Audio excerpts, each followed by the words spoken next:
Assalamualaikum warahmatullahi wabarakatuh. Perkenalkan, nama saya Muhammad Kaisar. Saya dari kelompok 5 mata kuliah pengantar ilmu hukum. Yaitu saya akan menjelaskan apa itu pembidangan hukum.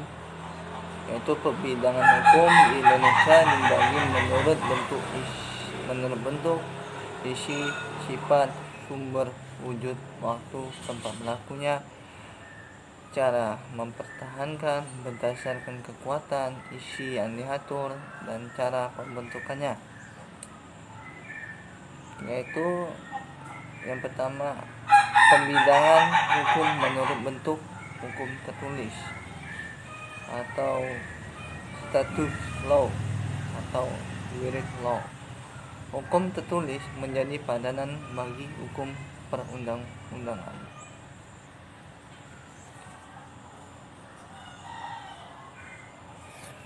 Contohnya hukum tertulis yaitu hukum pidana yang dituliskan pada KUHP pidana. Selanjutnya hukum tidak tertulis yaitu yang lebih dikenal atau dengan istilah unstatutory law atau unwritten law, yaitu artinya hukum yang masih hidup dalam keyakinan masyarakat tetapi tidak tertulis namun berlakunya ditaati, seperti peraturan perundang-undangan. Disebut juga hukum kebiasaan. Contoh hukum tidak tertulis yaitu seperti hukum adat yang tidak dituliskan dalam perundang-undangan tetapi ditaati oleh daerah tertentu. Yang kedua, pembidangan hukum menurut sifat hukum yang memaksa, yaitu hukum yang dalam keadaan bagaimanapun juga harus mempunyai paksaan mutlak. Hukum yang mengatur atau yang lebih dikenal hukum pelengkap, hukum yang dikesampingkan apabila pihak-pihak yang bersangkutan telah membuat peraturan sendiri dalam suatu perjanjian tersebut. Yang ketiga, pembidangan hukum menurut isi hukum. Berdasarkan kekuatan yang berlaku, hukum voluntar mengatur antara hubungan individu. Hukum voluntar yaitu mengatur hubungan antara individu yang berlaku apabila yang bersangkutan tidak menggunakan alternatif lain yang kemungkinan oleh undang-undang atau hukum. Hukum perbidangan hukum menurut sumbernya. Hukum perundang-undangan, hukum yang tercantum dalam peraturan perundang-undangan. Hukum kebiasaan adat, hukum yang terletak pada peraturan kebiasaan adat. Negara dalam perjanjian negara, traktat. Hukum jurisprudensi, hukum yang berbentuk karena keputusan hakim. Hukum subjektif, hukum yang timbul dari hukum objektif yang berlaku pada orang tertentu atau lebih. Tempat hukum lokal yaitu hukum yang hanya berlaku di daerah tertentu saja. Hukum adat, Mangrai, Flores, hukum adat Batak, hukum Jawa, Minangkabau, dan sebagainya. Hukum nasional, hukum yang berlaku di suatu negara. Hukum gereja, kumpulan norma-norma yang ditetapkan oleh gereja untuk para anggotanya.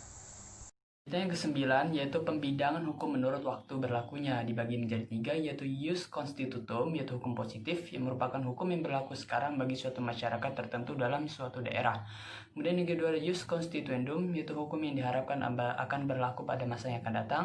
Kemudian ada hukum asasi, yaitu hukum alam hukum yang abadi yang berlaku di mana-mana dalam segala waktu dan untuk segala bangsa di dunia. Kemudian yang ke-10 adalah pembidangan hukum menurut cara mempertahankannya, yaitu adalah hukum material adalah hukum yang berisi tentang perintah dan larangan. Kemudian hukum formal adalah hukum yang berisi tentang tata cara melaksanakan dan mempertahankan hukum material. Kemudian yang ke-11 adanya pembidangan hukum menurut cara pembentukannya, yaitu hukum yang dibentuk oleh lembaga-lembaga negara yang punya kewenangan. Kemudian hukum yang dibentuk oleh masyarakat karena kebiasaan orang-orang setempat. Kemudian hukum yang dibentuk oleh lembaga-lembaga adat. Kemudian yang terakhir, yang ke-12 adalah berdasarkan isi yang diaturnya, yaitu hukum yang mengatur hubungan antara warga negara dan negara yang menyangkut kepentingan umum. Dalam arti formal, hukum publik mencakup hukum tata negara, hukum administrasi negara, hukum pidana, dan hukum acara. Sekian pemaparan materi pembidangan hukum dari kami. Selanjutnya pemaparan sumber-sumber hukum dari rekan-rekan kami yang lainnya. Kebiasaan adalah perbuatan yang dilakukan secara berulang-ulang dalam masyarakat mengenai hal-hal tertentu. Apabila kebiasaan tertentu diterima oleh masyarakat dan kebiasaan tersebut dilakukan secara berulang-ulang karena dianggap sebagai sesuatu hal yang memang seharusnya.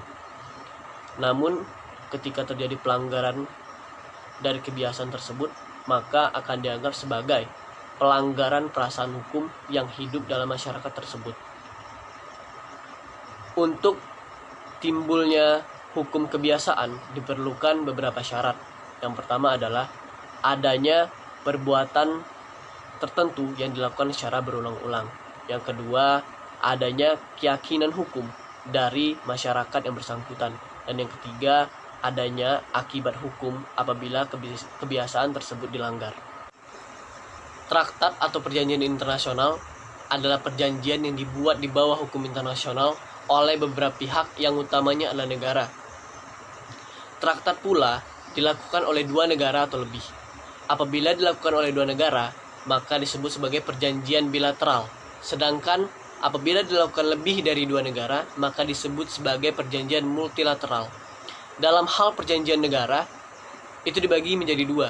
Yang pertama adalah treaty, yang kedua adalah agreement. Apa itu treaty? Treaty adalah sebuah perjanjian yang harus disampaikan kepada DPR untuk mendapatkan persetujuan sebelum disahkan oleh Presiden.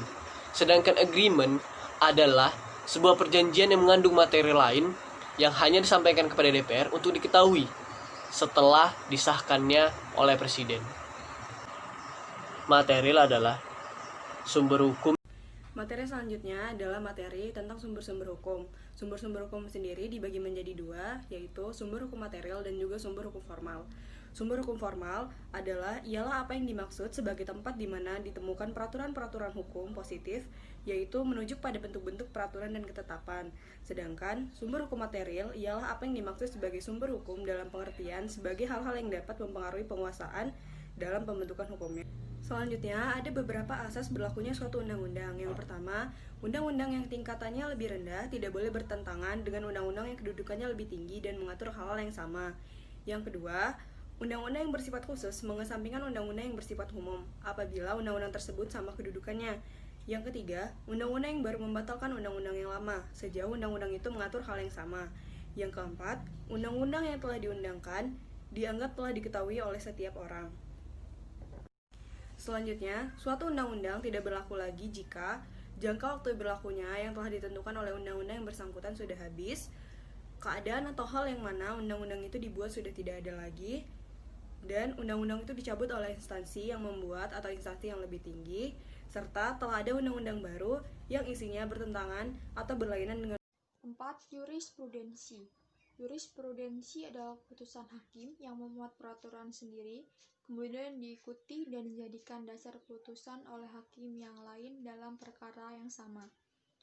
Menurut Utrecht, dalam bukunya Pengantar dalam Hukum Indonesia, ada 3 sebab hakim mengikuti putusan hakim yang lainnya.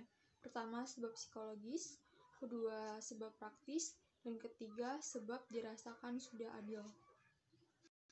5. Doktrin. Doktrin adalah pendapat ahli-ahli hukum ternama yang mempunyai pengaruh dalam pengambilan keputusan pengadilan. Dalam pertimbangannya, hukum putusan pengadilan, seringkali hakim menjadikan pendapat-pendapat ahli terkenal sebagai alasan mengambil keputusan. Sekian pembacaan materi dari kelompok kami. Apabila ada kata dan kalimat yang kurang berkenan, kami mohon maaf. Kami akhiri.